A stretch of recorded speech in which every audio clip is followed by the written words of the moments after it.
You're right. Let's take a look. Oh, God bless us. Take a look. This car should be burning. It should merge from its position.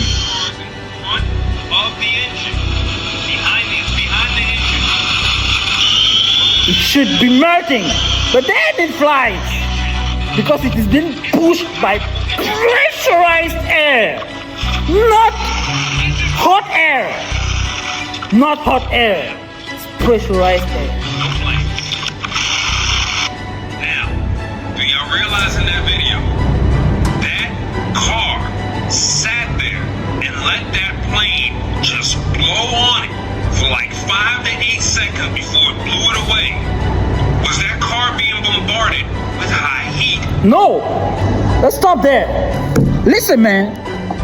All I got to tell you is what has been happening over the time is every airport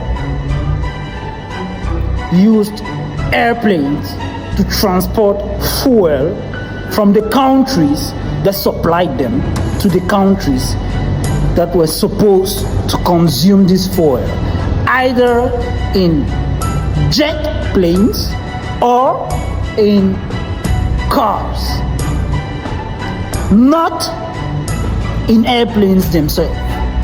So the amount of fuel they transport all the time in those planes were not used for the planes, but rather for other services.